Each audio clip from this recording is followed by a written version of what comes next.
بسم اللہ الرحمن الرحیم، السلام علیکم ورحمۃ اللہ وبرکاتہ۔ حضرت ابو ذر غفاری رضی اللہ عنہ کا اسلام۔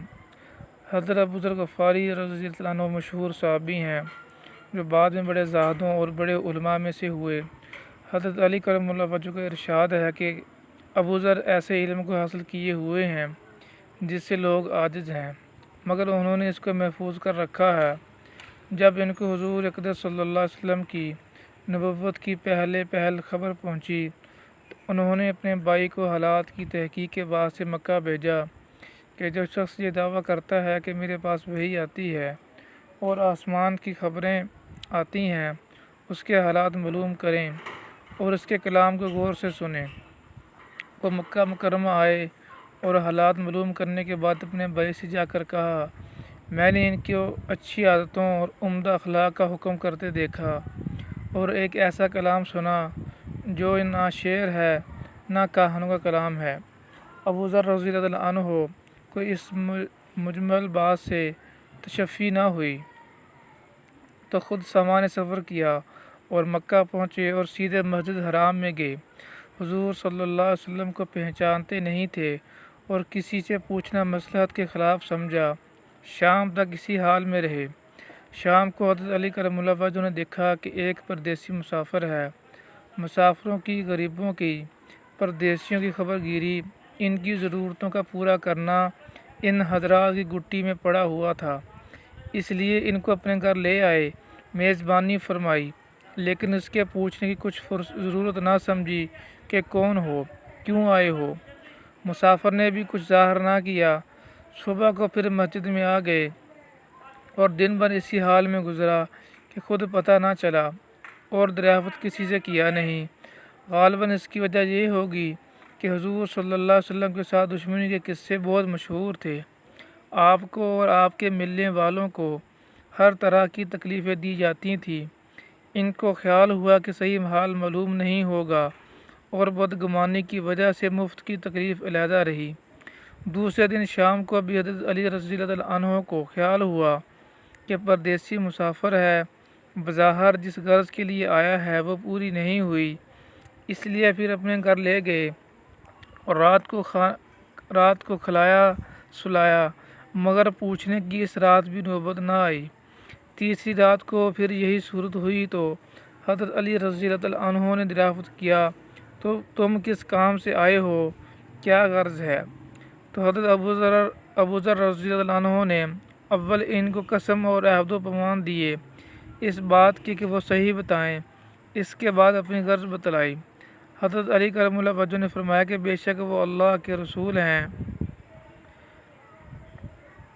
اور صبح کو جب میں جاؤں تو تم میرے ساتھ چلنا، میں وہاں تک پہنچا دوں گا، لیکن مخالفت کا زور ہے، اس لیے راستہ میں اگر مجھے کوئی شخص ایسا ملا جس سے میرے ساتھ چلنے کی وجہ سے تم پر کوئی اندیشہ ہو تو میں پیشاب کرنے لگوں گا یا اپنا جوتا درست کرنے لگوں گا، تم سیدھے چلنا، میرے ساتھ ٹھہرنا نہیں، جس کی وجہ سے تمہارا میرے ساتھ ہونا معلوم نہ ہو۔ چنانچہ صبح کو حضرت علی کرم اللہ وجہ کے پیچھے پیچھے حضور صلی اللہ علیہ وسلم کی خدمت میں پہنچے۔ وہاں جا کر بات چیت ہوئی، اسی وقت مسلمان ہو گئے۔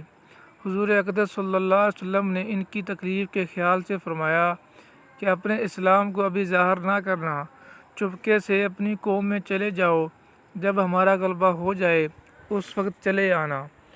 انہوں نے عرض کیا، یا رسول اللہ صلی اللہ علیہ وسلم، اس ذات کی قسم جس کے قبضہ میں میری جان ہے کہ اس کلمہ توحید کو ان بے ایمانوں کے بیچ میں چلا کے پڑھوں گا۔ چنانچہ اسی وقت مسجد حرام میں تشریف لے گئے اور بلند آواز سے اشہد ان لا الہ الا اللہ و اشہد ان محمد رسول اللہ پڑھا۔ پھر کیا تھا، چاروں طرف سے لوگ اٹھے اور اس قدر مارا کہ زخمی کر دیا، مرنے کے قریب ہو گئے۔ حضور صلی اللہ علیہ وسلم کی چچا حضرت عباس رضی اللہ عنہ جو اس وقت تک مسلمان بھی نہیں ہوئے تھے، ان کے اوپر بچانے کے لیے لیٹ گئے اور لوگوں سے کہا کہ کیا ظلم کرتے ہو، یہ شخص قبیلہ غفار کا ہے اور یہ قبیلہ ملک شام کے راستہ میں پڑتا ہے، تمہاری تجارت وغیرہ سب ملک شام کے ساتھ ہے، اگر یہ مر گیا تو شام کا آنا جانا بند ہو جائے گا۔ اس پر ان لوگوں کو بھی خیال ہوا کہ ملک شام سے ساری ضرورتیں پوری ہوتی ہیں، وہاں کا راستہ بند ہو جانا مصیبت ہے، اس لیے ان کو چھوڑ دیا۔ دوسرے دن پھر اسی طرح انہوں نے جا کر بآواز بلند کلمہ پڑھا، اور لوگ اس کلمہ کے سننے کی تاب نہ لا سکتے تھے، اس لیے ان پر ٹوٹ پڑے۔ دوسرے دن بھی حضرت عباس رضی اللہ عنہ نے اسی طرح ان کو سمجھا کر ہٹایا کہ تمہاری تجارت کا راستہ بند ہو جائے گا۔ فائدہ: حضور صلی اللہ علیہ وسلم کے اس ارشاد کے باوجود کہ اپنے اسلام کو چھپاؤ، ان کا یہ فعل حق کے اظہار کا ولولہ اور غلبہ تھا کہ جب یہ دین حق ہے تو کسی کے باپ کا کیا اجارہ ہے جس سے ڈر کر چھپایا جائے، اور حضور صلی اللہ علیہ وسلم کا منع فرمانا شفقت کی وجہ سے تھا کہ ممکنہ تکالیف کا تحمل نہ ہو، ورنہ حضور صلی اللہ علیہ وسلم کے حکم کے خلاف صحابہ کی یہ مجال ہی نہ تھی۔ چنانچہ اس کا کچھ نمونہ مستقل باب میں آ رہا ہے۔ چونکہ حضور اقدس صلی اللہ علیہ وسلم خود ہی دین کے پھیلانے میں ہر قسم کی تکلیفیں برداشت فرما رہے تھے، اس لیے حضرت ابو ذر رضی اللہ عنہ نے سہولت پر عمل کے بجائے حضور صلی اللہ علیہ وسلم کی اتباع کو ترجیح دی۔ یہی ایک چیز تھی کہ جس کی وجہ سے ہر قسم کی ترقی دینی و دنیاوی صحابہ کرام رضی اللہ عنہم اجمعین کے قدم چوم رہی تھی، اور ہر میدان ان کے قبضہ میں تھا کہ جو شخص بھی ایک مرتبہ کلمہ شہادت پڑھ کر اسلام کے جھنڈے کے نیچے آ جاتا تھا، بڑی سے بڑی قوت بھی اس کو روک نہ سکتی تھی، اور نہ بڑے سے بڑا ظلم اس کو دین کی شاخ سے ہٹا سکتا تھا۔ اللہ تعالیٰ سے دعا ہے کہ اللہ تعالیٰ ہمیں بھی صحابہ کرام جیسا جذبہ نصیب فرمائے۔ جس طرح صحابہ کرام دین پر استقامت کے ساتھ چلتے تھے، تنگیاں پریشانیاں تکلیفیں برداشت کرتے تھے، اللہ تعالیٰ ہمیں بھی ایسے ہی وہ جذبہ نصیب فرمائے اور جنت کا لذت اور مزے نصیب فرمائے جن کو دے کر صحابہ کرام دنیا کی تکلیفوں تنگیوں اور پریشانیوں کو جھیلتے تھے اور حضور صلی اللہ علیہ وسلم کے ایک ایک حکم پر مر مٹتے تھے۔